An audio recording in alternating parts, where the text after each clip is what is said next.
සරල ගුරු නව දහම් මග පෝදා මා උගත් දහම් කරුණු 9 වෙනි පරිච්ඡේදය 12/4/2025 බක්පෝය අප්‍රේල් සරල ගුරු නව දහම් මග අද 40 වෙනි දහම් කාරණා බක් පුන් පොහොය බුදුරජාණන් වහන්සේගේ දෙවන ලංකා ගමන සිදු වූ දිනයයි. බුද්ධත්වයෙන් පස්වන වසරේදී බුදුන්ගේ දෙවන ලංකා ගමනේ ආරමුණ වූයේ නාගදීපේ මණික් පුටුවක අර්බුදය සමතයකට පත් කිරීම. නාගදීපේ චුලෝදර මහෝදර නම් රජවරුන් දෙදෙනා පරම්පරාගත මණික් පුටුවක් ආරම්භය සටහන් කිරීම පිළිබඳව මහා කරුණා සමාපත්තියට සමවැදුණු බුදුරජාණන් වහන්සේට පෙනුනි. මේ අරගලයේ සංසිඳවන්ට බුදු හිමියන් වැඩියේ නාගදීපයටය. සටන් බැදී සිටි නාග ගෝත්‍රිකයන් අතරට බුදු හිමියන් වැඩියද ඔවුහු බුදුරජුන් පිළිබඳව තැකීමක් නොකළෝය. එම නිසා ඔවුන් ඉදිරියේ ප්‍රාතිහාර්ය පෙන්වා අඳුරක් මවා ඔවුන් බියවැද්දූ බුදු හිමියෝ පසුව සදහම් දෙසා ඔවුන්ට බුදුදහම පිළිබඳව අවබෝධ කරවීය.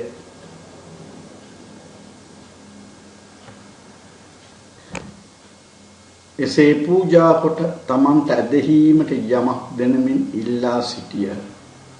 එවිට බුදු හිමියෝ මණික් පුටුවේ අසුන්ගෙන ධර්මයේ දේශනා කොට එම පුටුව ඔවුන්ටම ලබා දුන් අතර එය නිදන් කොට නාගයෝ ස්තූපයක් තැනූහ. නාගදීපය පූජනීයත්වයට පත්වන්නේ එම සිදුවීම නිසාය. එමෙන්ම සිදුහත් කුමරු සතර පෙරනිමිති අතරින් පළමුවැනියා වූ මහල්ලකු දැකීම සිදුවන්නේද බක් පොහොය දිනකය.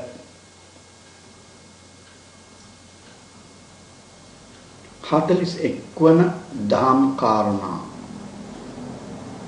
ඔබ ඉන්නේ සිහියෙන්ද? සතිය සිහිය හෙවත් කුසල පක්ෂය මතක්වන ස්වභාවය සතියය.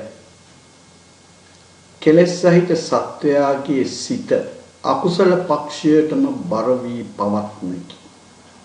අකුසල පක්ෂේම විහිදී යන්නකි. ගලා යන දියෙහිලු ලබු කබල නොනැවති පාවී යන්නාක් මෙන් අකුසල පක්ෂේම විහිදී යන්නකි. සිහියෙන් එසේ යන්නා වූ සිතට යන්නට නොදී කුසල පක්ෂෙහි නවත්වනු ලැබේ.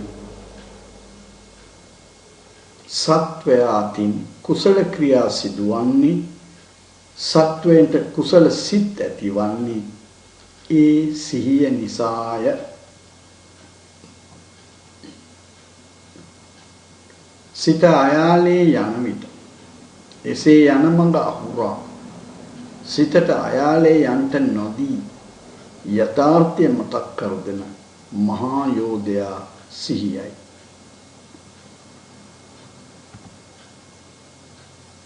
සිත රාග, ද්වේෂ, මෝහය කරා යන විට එසේ යන මඟ අහුරා සිතට අයාලේ යන්ට නොදී ආස්වාදය, රාගය, ද්වේෂය සායින්පසු ඇතිවිය හැකි අනර්ථය මතක් කර දෙන මහා යෝධයා සිහියයි.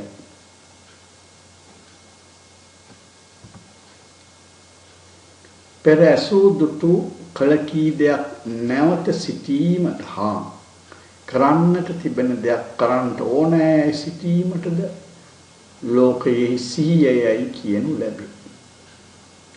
මේ චෛතසික කතාවෙහි සිහියය ඇසූ දුටු කල කී දෙයක් නැවත සිටීම හා කරන්ට තිබෙන දෙයක් ගැන සිටීම චෛතසික සහිත වූ සිත් බොහෝ ගණනකින් සිදුවන ක්‍රියාවකි. මෙහි අදහස් කරන සතිය සෑම කුසල සිතකම අංගයක් වශයෙන් ලැබෙන සූක්ෂම ස්වභාවයකි.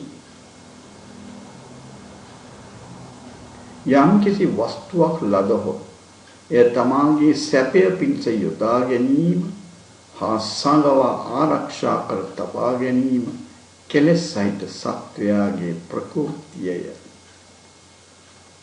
එය පූජා වශයෙන් හෝ අනුග්‍රහ වශයෙන් පරහට දීම ඔහුගේ ප්‍රකෘතියට වෙනස් ක්‍රියාවකි. සත්වයාට ඒ වස්තුව අනෙකෙකුට දෙන්නා වූ සිතක් පහළ වීමට නම් ප්‍රකෘතියෙන් සිත පැවතීගෙන යන ස්වභාවයෙන් යන්නට නොදී නවත්වා ගන්නා වූ ස්වභාවයක්ද ඒ සිතේ අංගයක් වශයෙන් ඇතිවිය යුතුය. එය සතියය. පාපකරණයේ කෙලෙස් සහිත සත්වයාගේ ප්‍රකෘතියයි.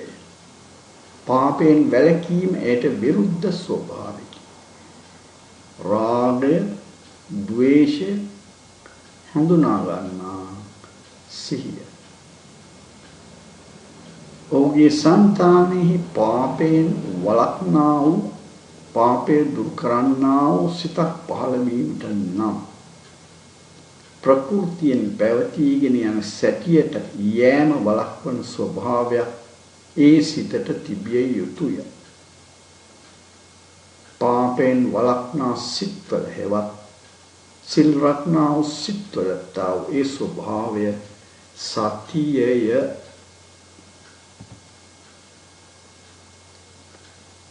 පස්කම් සැපය සෙවී විඳීම් වශයෙන් ගමන් කිරීම සත්‍යයේ සිතේ ප්‍රකෘතිය. නිර්වාණ මාර්ගයේ ගමන් කිරීම එයට විරුද්ධ ස්වභාවයකි. භාවනා කිරීම වශයෙන් නිවන් මඟ ගමන් කරන සිත්වල සත්‍ය සංතානී ඇතිවිය හැකි වන්නේ පස්කම් සැප විඳීමේ මාර්ගයෙහි චිත්ත සම්පතිය ගලා යන වළක්වන ස්වභාවයක් භාවනා කිරීම වශයෙන් උපදනා සිත්වල ඇතිවීමෙනි. භාවනා වශයෙන් පවත්නා සිත්වල ඇති ඒ ස්වභාවය සතියය. දියෙහි පාවී යන ලබු කබලක් මෙන් අකුසල ධර්ම විශේෂ සිතට යන්ට නොදී කුසලයේ පිහිටුවීම සතියේ ලක්ෂණයයි. සතිය ආස්වාදය ආදීනවය නිස්සරණය මතක් කර දෙන අනිත්‍ය දුක්ඛ අනාත්ම බව මතක් කර දෙන මහා යෝධයාය.